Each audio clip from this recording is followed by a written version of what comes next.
Yo les potes, ici Badfish, on se retrouve pour une toute nouvelle vidéo.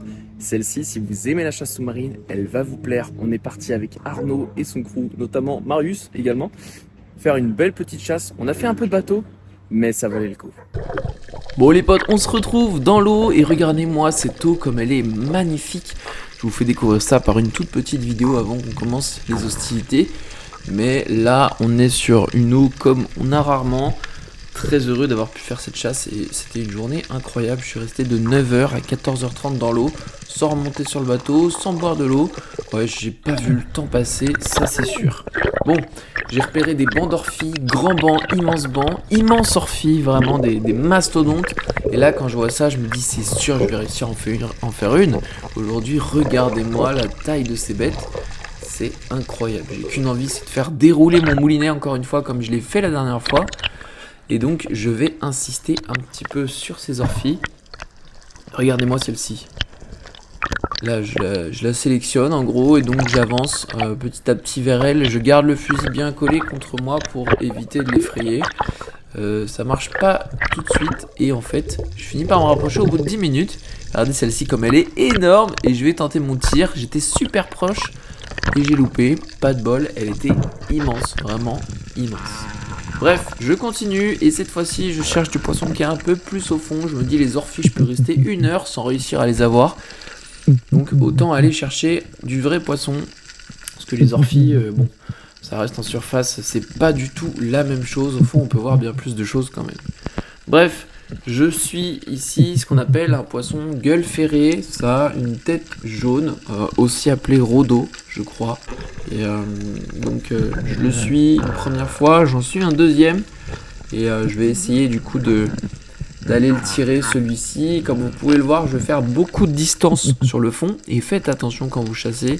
La distance sur le fond, on a toujours du mal à la juger. Ça rajoute énormément de contraintes à votre apnée. Et du coup, c'est ça qui est vite dangereux, c'est ça qui fait faire des syncopes. Donc soyez certain que vous êtes capable de faire beaucoup de distance au fond. Moi là, je suis sur un fond à 8-10 mètres. Donc pas besoin du tout de remonter tout de suite. Je peux nager longtemps. Et du coup, vous voyez, ce poisson là, il m'a esquivé jusqu'au bout. Et c'est très compliqué à avoir ce poisson. Je me rappelle quand je chassais en Guadeloupe, c'était hyper complexe. Bon, il est l'heure de faire du poisson. J'ai repéré un baliste de loin. Et regardez, je plonge, je vais me stabiliser. Et là, je le laisse. Il a confiance en moi. Vraiment, mon approche envers ce poisson, je pense que j'ai une licence en approche de poisson baliste. Et facilement 3 ans d'études. Et du coup, regardez, je finis par les avoir. Bon, le tir, c'est pas l'idéal de le tirer comme ça. Parce qu'il faut que la flèche arrive avec une belle puissance. Là, ça va, j'ai 2 beaux sans dos. Donc, il n'y a pas de souci pour ça. Mais avec un ancien fusil, c'est sûr ça serait pas passé. Avec mes anciens sans dos, c'est sûr que ça serait pas passé. En tout cas, je peux me permettre des choses que je ne pouvais pas avant. Et ça fait plaisir quand on upgrade son matos. Donc premier poisson, c'est toujours incroyable d'entendre le bruit qu'ils font. Et premier poisson au bout de quand même 30 minutes. J'ai perdu 30 minutes avec les histoires d'orphie et de gueule ferrée et de découvrir le spot. Voilà. J'ai repéré un poisson capitaine. Et là, quand je vois ça, je peux vous dire qu'intérieurement, je jubile. J'ai qu'une hâte, c'est de pouvoir faire ce poisson.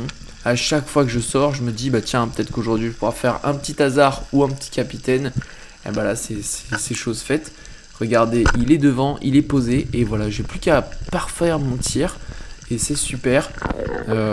J'ai de la chance quand même. Bon, c'est pas un spécimen qui fait 3 kilos, il dépasse le kilo facilement. Mais ça reste un spécimen qui fait bien la taille. Et c'est bien sympa à ramener comme poisson. C'est l'un de mes poissons préférés en cuisine. Et si ce n'est le préféré, je pense que ça se vaut avec le poisson lion. J'ai pas encore goûté vraiment un énorme tasar ici, mais voilà. Il y a quelques poissons qui me restent à découvrir. Et celui-ci en tout cas, je n'ai pas eu beaucoup, mais ça fait toujours plaisir d'en avoir un, du moins d'en voir un sur le bateau. Je trouve ça magnifique. J'ai repéré une langouste sous cette caille et donc je vais aller la chercher au lasso. Du moins je vais essayer parce que la caille n'est pas facile. Et regardez, quand je passe le lasso derrière, punaise, elle a un énorme coup de flip.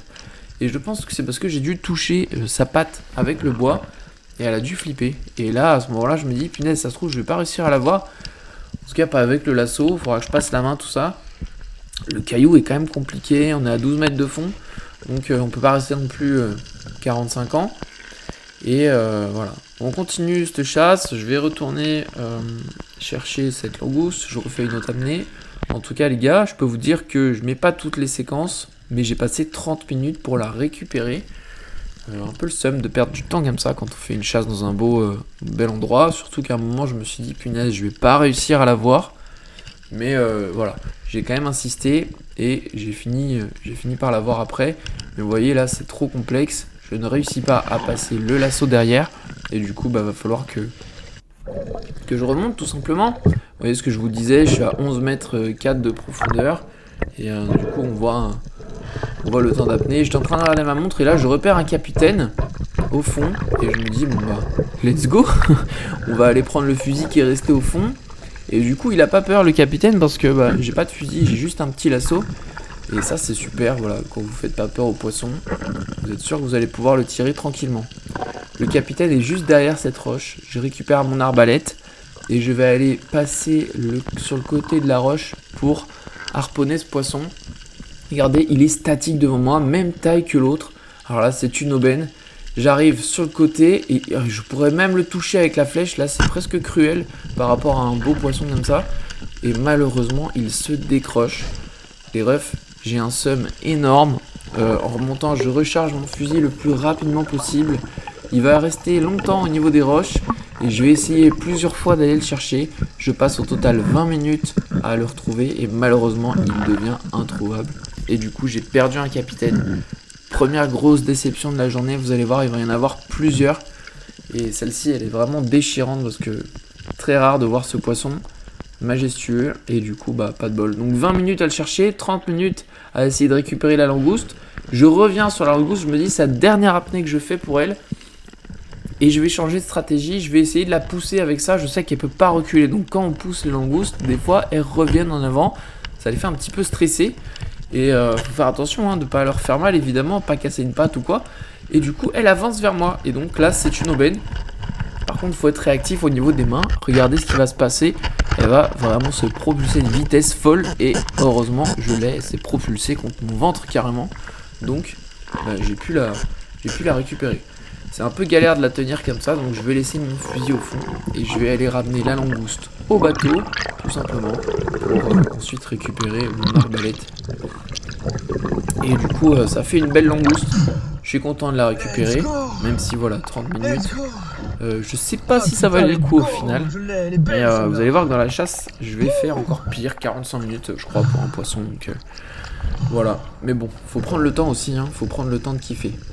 J'ai repéré une sole sur le fond, regardez c'est la sole la plus, j'allais dire stupide, on va pas qualifier un poisson de stupide, mais regardez elle est blanche sur une roche là, je sais pas ce qu'elle fait, alors qu'elles peuvent carrément se faire comme les poulpes en fait, elles peuvent carrément se mettre un camouflage, et là du coup elle a décidé de pas se le mettre, donc incroyable. Je vais essayer de la piquer avec ma flèche directement, malheureusement ça transperce pas bien, enfin ça transperce pas du tout d'ailleurs. Et ça glisse. Et regardez la carangue, elle a essayé de choper la sole au passage. Incroyable. Là je vais tirer, il y a un mérou sur la gauche que j'avais pas vu qui tape un sprint. Et je pensais que j'avais tiré, il y avait du sable. Et en fait pas du tout. Pas du tout. Donc voilà, pas bon pour la flèche. Mais bon, au moins j'ai la sole, je l'avais embêté et je l'ai récupéré après. Vraiment le poisson le plus facile à avoir. Encore faut-il avoir le matériel pour avoir ce poisson. J'ai baillé, pardon. Du coup... On change, on est sur un fond à 18,50 m, entre 18,50 et 20 mètres. J'ai tapé les 22 mètres sur cette plongée, mais qui ne nous servait à rien parce que j'ai pas vu de poisson à 22. Bref, je suis entre 18 et 19 ici. Et du coup, je cherche du mérou grand gueule. Et il y en a beaucoup, mais alors beaucoup autour de cette caille. Et le seul truc, c'est que à chaque fois, ils sont vraiment très astucieux. Ils se cachent parfaitement. Mais alors, quand je vous dis parfaitement, c'est très compliqué de les avoir. Et du coup, vous voyez, je repère. Il y en a certains qui font pas la même taille. J'en ai vu des très gros, j'en ai vu des plus petits. Donc, je vais essayer vraiment de faire le plus beau, quoi. Et comme vous voyez, je remonte tranquillement. Et on voyait le fond qui était un peu loin, mais vous voyez, je l'ai à 13 mètres. Là, 18,50 m, 1 minute 30, c'est sympa. Allez, là, on part pour ma plus longue apnée de la sortie. Et justement, je vous ai laissé la plongée entière pour que vous puissiez entendre ma technique de respiration pour vraiment insuffler de l'air au maximum dans mes poumons. Et là on est parti pour une belle et longue descente. Comme vous voyez, j'ai gardé la sole avec moi parce que j'avais la flemme de retourner au bateau. Et donc je l'ai gardé comme ça, faut éviter parce qu'on peut se faire tout de suite embêter par des prédateurs, barracuda, murènes, requins. Surtout que les requins en ce moment à Saint-Martin, c'est pas forcément la joie du tout. Donc évitez de faire ça en tout cas. Faites ce que je dis, ne faites pas ce que je fais. Bref, pour faire ce mérou grand gueule, j'arrive loin du caillou. Et vous allez voir, mon apnée va être longue parce que je savais pas si le gros mérou que je voulais était passé à gauche. En soi, il était passé à gauche, il y en avait deux. Et donc je ne l'ai pas vu à gauche. Mais il y en avait toujours un autre qui était un petit peu moins gros, environ 1 kg. Vous voyez, il y en avait un petit qui nageait à droite. Et j'ai vu qu'il se cachait à chaque fois par ici. Bref, j'arrive là, j'ai mon fusil chargé au grand cran avec un sando et moitié de cran avec l'autre pour pas exploser non plus ma flèche dans les roches. Et là, je sais pas si vous le voyez, mais moi je l'ai vu entre deux roches. Donc j'arrive doucement pour aller le tirer et il bouge pas. Je peux faire un tir tête très rapidement. Et du coup, bah c'est parfait. J'ai ce mérou, je suis content et je vais pouvoir remonter à la surface. Vous voyez, l'apnée commence à durer un petit peu, hein. On est sur du 18 mètres, j'ai beaucoup nagé au fond. Là, je pense que mon niveau d'apnée s'est amélioré un petit peu. Où je reviens peut-être au niveau de ce que j'avais l'été dernier quand j'étais à Tahiti. Et ça fait plaisir. Je pense que je tenterai peut-être une compétition d'apnée sans le fusil. Parce que là, au final, je descends toujours avec du matériel. C'est hyper chiant, je suis pas aérodynamique. Et donc voilà, je dois quand même bien reprendre mon souffle, hein. Il y a un petit protocole comme quoi on a bien expiré l'eau, tout ça. Mais vous allez voir ce qui va se passer juste après. Et alors là, je peux vous dire que j'étais pas prêt. Regardez bien en bas à droite de l'écran. Qu'est-ce qui va arriver juste après, les gars? C'est un magnifique requin marteau qui arrive de super loin. Et là, je suis mitigé entre le fait que c'est incroyable de voir ça, parce que c'est magnifique. Et en même temps, c'est extrêmement flippant. Donc je me précipite, je vais prendre le couteau et je vais tout de suite tuer le mérou vraiment le plus vite possible pour éviter que ça fasse des mouvements dans l'eau encore de poissons en détresse. Parce que c'est sûr qu'il est arrivé, parce qu'il sentait un poisson en détresse, ça c'est certain. Donc voilà, faut éviter de donner des billes pour se faire mordre par ce genre de spécimen. Juste après, sur le chemin du retour direction le bateau, il y a cette espèce de barracuda qui a essayé de me saouler, qui m'a fait vraiment nager le poisson en l'air en tenant de la main gauche, parce que bah voilà, c'était sûr que sinon il allait tenter une attaque. Il y a des fois il était à moins de 2 mètres de moi. C'est compliqué de filmer ça parce que du coup je nage en surface, à reculons, du coup la GoPro sort de l'eau. Mais regardez, il avance bouche ouverte. Très clairement, il a pas du tout envie que je reste avec lui. Enfin, lui il a plutôt envie de rester avec moi. Et du coup il a clairement envie de manger ce que j'avais. C'est pour ça que j'ai sorti mes prises de l'eau, parce que sinon c'est chiant. Après vous savez, en sortant les prises de l'eau c'est pas magique, hein. Un requin peut sauter hors de l'eau, un barracuda peut sauter hors de l'eau aussi. Mais bon, c'est juste que vous les avez un peu moins collés à vous. Donc oh, le voilà. barracuda qui me suit, gros. En tout cas c'est ce que je vais expliquer à Marius et à tout le monde sur le bateau. Gros, je tire un poisson, un mérou à 18 mètres. Je remonte, je regarde en dessous. Je vois un requin marteau qui arrive vers moi. Ouais. Le requin marteau il arrive, il passe tout. Donc là j'étais un peu en mode est-ce qu'il va revenir ou pas? Il revient pas. J'avance. Et là je vois un truc en vision périphérique. Je me retourne, gros, un barracuda de plus d'1 mètre énorme qui était genre à 2 mètres de moi. Prêt à manger mon poiscaille. C'est horrible. Il faut pas que t'aies peur. Ils font plus peur que les requins. Ouais, là celui-là il me faisait peur. Mais s'il revient, je le démonte là. Il m'a tellement fait chier ce bâtard, le barracuda là. Bon, après avoir raconté mes péripéties, je montre à Marius tout de suite un banc de calamars qui se déplace. Je pensais qu'ils étaient que 3 et en fait ils étaient une petite dizaine. Je voyais pas les autres. Et donc lui il avait du mal à les voir au début. Je vais vite plonger pour essayer d'en faire un. Et le calamar, j'adore ça, mais c'est très compliqué d'en avoir, même si on en voit beaucoup dans une chasse.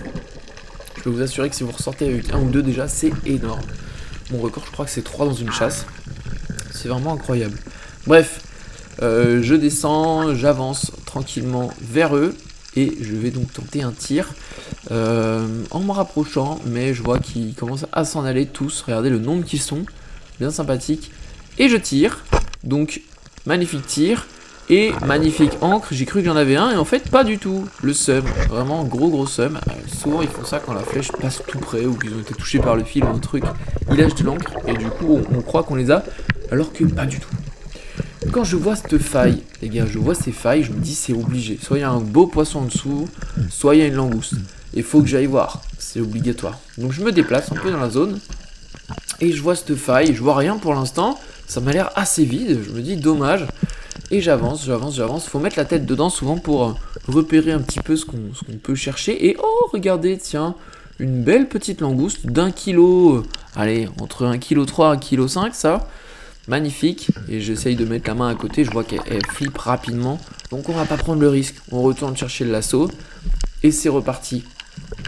Et quand elles sont comme ça, qu'elles restent franchement sur une grosse faille, c'est plutôt facile de les avoir. Encore faut-il qu'elle tourne pas trop, vous voyez, hop là elle tourne et je me dis non, si je la touche avec le bois ça va faire comme l'autre. Et là ce trou par contre c'est impossible de la sortir si elle se barre en arrière. Donc là voilà, et là je peux vous dire que dès que vous passez le lasso dans la queue, oh, vous êtes heureux, vous savez que c'est quasi fait. Il n'y a plus qu'à tirer comme un bourrin. Et c'est parti quoi, c'est parti. Bon par contre j'avais mis mon fusil en direction du trou et j'étais devant le trou. Donc ça c'est chose à éviter parce que on sait jamais hein, si vous prenez la flèche, bah c'est pas terrible hein, les gars. On sait jamais ce qui peut se passer dans l'eau, en mouvement avec l'eau et tout. Vaut mieux mettre la sécurité dans ce cas, mais même vaut mieux complètement pas du tout mettre le fusil au fond ou le réorienter quelque part d'autre, assez loin de vous en fait. C'est prendre un risque inutile et c'est vrai que ça ce sont des choses, j'y pense pas trop pourtant. Je chasse souvent quand même, mais c'est clair qu'il faut faire très attention. Bref, les gars, on continue cette chasse et encore une fois je vais fouiller un petit peu sous les roches. Vous allez voir que cette roche, je vais y revenir souvent. Je croise une sarde grise qui est magnifique. Je croise pas que ça, hein. Je croise des pagres, je croise des gorettes, je croise aussi des sardes à queue jaune qui sont magnifiques, qui tournent ici. Regardez-moi ces poissons comme ils sont de belle taille, vraiment ils font 600-800 grammes. Bon, il y a aussi des fucking barracudas qui sont là autour, qui attendent vraiment que je tire un truc. Et regardez, là je vois un tasard qui passe, magnifique tasard. Je plonge dessus tout de suite les gars, là c'est une aubaine. Là vous pouvez être sûr que je vais le faire, c'est magnifique, regardez. Génial, le tir, le poisson part à fond et se décroche malheureusement. Oh là là, le seum, horrible. Regardez ça au ralenti parce que c'est vrai que la vitesse, on s'en rend pas bien compte. Je touche bien le poisson part en biais. Et là intérieurement, je suis en jouissance énorme et en même temps en crainte parce que le fil part à une vitesse. J'ai jamais eu un départ comme ça sur un poisson. Oh la déception. Oh la haine, putain la haine. Vous avez pu l'entendre, énorme déception de ma part. Et du coup, regardez, je suis deg parce que franchement, voir des barracudas comme ça qui se laissent flinguer en Méditerranée, ce serait le rêve de tout le monde. Ici, on peut pas les manger. Donc bah voilà, on se retrouve avec ça qui passe devant tranquille et les tasards qui se décrochent. Alors là, j'avais les boules, les gars, j'avais vraiment les boules. N'hésitez pas à me suivre sur YouTube si vous ne me suivez pas encore d'ailleurs. Et à me mettre un petit commentaire. Le commentaire ça aide vraiment beaucoup sur l'algorithme. Parce que je sais qu'il y a beaucoup de monde qui aime la chasse sous-marine en France, qui tombe pas forcément sur mes vidéos longues. Et donc du coup si vous mettez un petit commentaire ça va aider à ce que tout le monde tombe dessus. Je le fais pas souvent de demander ça, mais c'est vrai que pour l'année prochaine, comme je vais faire quelques petits voyages de pêche, bah, ça peut m'aider énormément à le faire. Donc en tout cas merci à tous ceux qui le feront, ça fait plaisir. J'essaye de répondre au maximum. Malheureusement j'ai pas le temps tout le temps de le faire. J'ai 2 travails en ce moment donc voilà. J'essaye de faire au maximum et l'année prochaine les gars, vous pouvez être sûr que ça sera encore bien mieux sur la chaîne. Bref, vous voyez, j'insiste sur cette faille. Et hop, ça y est, la sarde grise repasse devant. C'est un poisson que j'ai bien compris comment ça fonctionnait. Ça vient voir ce qui se passe et ensuite ça se cache. Une deuxième fois, ça peut repasser si ça a pris confiance en vous. Et là, elle a pris confiance en moi, elle est repassée une deuxième fois. Donc, let's go, je ramène un beau poisson. Et c'est sur celui-là que je suis resté 45 minutes. Bon, entre temps, il y a eu le tasard. Mais voilà, je suis resté 45 minutes. Je le vois à la GoPro en revenant, en fait, en sortie de pêche. Là, le nombre de vidéos que j'ai fait, il y a les heures et tout. Et du coup, je suis resté 45 minutes au même endroit pour ce poisson. En même temps, il y en avait tellement à cet endroit-là que bah, c'était bien sympathique. En tout cas, très beau, très bel endroit. Pour lequel je trouve aussi une langouste, donc c'était 45 minutes qui était valable. Vraiment là, ça fait plaisir. Et du coup, bien content de sortir ce spécimen de langouste. Encore le fusil pointé vers moi. Ça, faut que je change absolument. J'ai Marius qui est au-dessus. Et je peux vous dire que Marius, qui vient de la Méditerranée de Corse, bah, il a des beaux fonds sous-marins aussi. Hein. Mais en tout cas, ce jour-là, il s'est régalé. Enfin, il m'a vraiment dit que c'était incroyable. On change de pêche et là je me dis je vais retaper une orphie, c'est sûr, elles sont immenses donc je veux taper ce poisson. C'est 2 kilos de poisson en long comme ça qui fait plus d'1m20, 1m30 facile. Oh là là, comment j'ai fait pour louper celle-ci, j'ai les boules, elle est vraiment énorme, très compliqué, hein, mais là j'ai tiré ma flèche en dehors. Bref, du coup je vais tirer un truc qui bouge pas du tout, ce sera plus facile. Voilà, poisson lion. Et encore, j'ai mal tiré, voilà, j'aurais pu sécher le poisson et je ne l'ai pas fait malheureusement. Et vous allez voir que par la suite, ça va me causer des gros soucis parce que je vais risquer de me piquer avec, ça je l'ai pas en vidéo. Mais le poisson, je l'ai décroché sans faire exprès de la flèche. Enfin du coup, j'ai dû le lâcher parce qu'il était en train de péter un câble dans mes mains. Et donc, je l'ai relâché et donc en fait, il nage vachement bien. Malgré le retour au bateau, le temps et tout, je pensais qu'il serait fini, il serait down. Mais du coup, je pouvais pas le planter avec mon couteau. Donc bref, je le recherche avec un autre petit fusil. C'est ce que j'ai demandé à Marius et Nico, qui me l'ont filé bien sympathiquement. Et je le retrouve. J'ai pas chargé au max le fusil, c'est une erreur. J'aurais dû. Et du coup, vous voyez qu'il a nagé super loin quand même, malgré le fait qu'il était blessé. C'est rare que les poissons lions se déplacent. Et là du coup il s'est vachement déplacé et du coup pas du tout chargé. Ils ont la tête super dure ces poissons là. En plus je le sais très bien. Mais bon voilà. On fait quand même l'erreur. Et ça fait plaisir de devoir retaper une troisième descente pour ce poisson. À ce moment là je me suis dit vas-y je vais le laisser mourir. Après tout c'est un invasif, faut juste le tuer. Mais bon il est quand même gros. Donc il y a de quoi manger dessus et c'est délicieux. Donc on va se faire plaisir avec tout de même. Bref je le replombe. Et là bon bah il bouge plus le frérot. Je pense qu'il en a eu un petit peu marre, il s'est laissé clamser. Il y a un requin récif, un gros requin récif qui m'a fait un rush. Et c'est pour ça que je fais ce signe. On le voit pas bien. Mais du coup, ouais, c'est un peu sorti de contexte. Mais le temps de déclencher la caméra, ça n'a pas été assez just. Et puis comme il a avancé vers moi à donf, en fait, les gars, bah, je me suis dit, je vais juste me mettre en position de défense, en fait. Et pas allumer la caméra tout de suite. Donc voilà. Mais je trouve ce spot juste après. Le requin m'amène sur un spot, les gars, regardez-moi tout ça. Regardez-moi tout ça. C'est sensationnel. Les barracudas, c'est magnifique. Les poissons jaunes, c'est magnifique. Les sardes grises, c'est magnifique. Les coraux de toutes les couleurs. Là, on est sur un spot. Regardez-moi les rougets barbets qui sont devant. Ils sont super beaux. Regardez tous les barras que j'ai derrière. Ça, c'est moins beau. Et c'est pour ça que j'ai pas tiré. Parce que j'ai vu les barras de partout. Et qu'est-ce qu'on voit ici? On voit un thasard. Et c'est reparti pour tenter ce poisson de rêve. Et regardez, magnifique, je vais pouvoir tenter le tir. Et je tire à côté, les gars, mais ça me rend dépressif ce poisson. Franchement, je sais pas comment je le fais, mais je pense que je panique à chaque fois que je le vois, il y a un truc. Et du coup, je le loupe. Je le loupe. Et ça, je suis déçu parce que ça change une pêche. Obligatoirement, le souvenir de pêche, il va être fou le jour où j'en aurai un. C'est sûr, j'en aurai un, mais... Là pour l'instant bah, je mange mon seum à chaque repas et je pense juste à en refaire un. Essayer de me concentrer à bien le faire. Peut-être que je mettrai un troisième sando sur mon fusil pour avoir plus de patates pour tirer de plus loin. Parce que c'est vrai qu'il reste de loin. Mais bon, on verra, faut que je change. Bref, je vais insister les gars sur cette faille parce que c'est magnifique tout ce que j'ai vu. En tout cas les poissons ne se sont pas habitués à moi tout de suite et ils sont vite rentrés dans le trou. Il y a quand même beaucoup de poissons encore qui restent devant, regardez ça. Vous voyez tout ça là? Et là il y a un poisson pour une personne tranquille qui reste à bout portant. Il suffit de savoir plonger à 12 mètres, d'aller dans les bons spots en bateau. Et vous pouvez faire des pêches sensationnelles. Bon après il faut rester calme hein. Et donc sous la faille, je vois les poissons sortir, les grosses sardes grises, les gros poissons anges, des gueules ferrées même carrément. Et du coup je les vois passer devant. Mais j'ai repéré une sarde grise qui est vraiment énorme. Il n'y en a pas qu'une hein. Et il y en a plusieurs. Mais du coup celle qui est plus grosse. Et ce sera pas celle que je vais tirer. Je vais tirer une grosse. Regardez le perroquet qui passe sur la gauche. Non mais immense les trucs. Sauf que comme je me suis concentré sur la sarde grise, bah du coup je vais me focus dessus quoi, tranquille.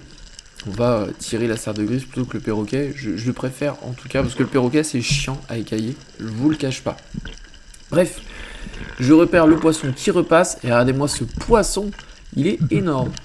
Il est vraiment énorme. Mais les gars, bah, faut prendre son temps en chasse sous-marine. Hein. Et malheureusement, bah voilà, c'était pas le moment où j'allais la tirer. Donc je remonte. Là, je me suis pris un bon petit corail dans la gueule. Bien verticant, c'est sympa. Bref, je redescends. J'ai chargé mon sando, un grand sur un sando sur le grand bout de la flèche, pardon. Et le deuxième sur le milieu de la flèche. Et normalement, c'est ici que je vais prendre ce poisson. Donc je regarde à gauche si j'en veux pas un. Et là la sarde grise s'est un petit peu habituée à moi. Vous voyez, il y a des gorettes qui passent encore. Très beau poisson le gorette, très bon poisson d'ailleurs. Et le poisson va passer derrière ce petit morceau de roche. Et là on voit le reflet, vous voyez le reflet. J'aurais pu tirer et c'était le plus grand en plus. Et j'ai loupé. J'ai clairement loupé. Et il y en a un autre qui passe qui est magnifique. Et hop, ça y est, je prends le tir. Ça ne sert à rien, les gars, de prendre la flèche et d'essayer de remonter avec. Je suis resté longtemps. Donc je vais remonter avec le fusil. Et là, il était 14 h. Voilà, ça fait 5 heures que je suis dans l'eau. Et ça commence à faire. Donc on va demander un petit peu d'assistance. C'est ce que je fais au bateau. Les gars, est-ce que quelqu'un peut venir, tout simplement? Et le bateau va venir aussi parce que c'était un petit peu l'heure qu'on parte aussi. Quelqu'un qui peut venir? Et du coup, il y a Terence qui quelqu'un peut venir? un pote de chasse du coup maintenant qui était là et avec qui on chassait. Voilà, c'était la première fois que je chassais avec lui. Et il est venu me surveiller tout simplement parce que j'avais un petit peu la flemme qu'il m'arrive un accident. Il y avait beaucoup de barracudas, beaucoup de requins. Donc s'il pouvait jeter un œil sur moi pour dire ce qui se passe, voilà. Des fois les requins on les voit pas en fait. Ils viennent vous voir et du coup voilà. C'est mieux d'avoir quelqu'un qui vous regarde, qui vous fait des bruits au cas où s'il y a un danger. Que vous puissiez vous séparer du poisson et vous barrer, surtout que là les requins en ce moment je les trouve agressifs. Et le requin récif qui faisait quasiment 1m50, 2 mètres de long, il est venu, il a foncé vers moi, donc pas cool du tout.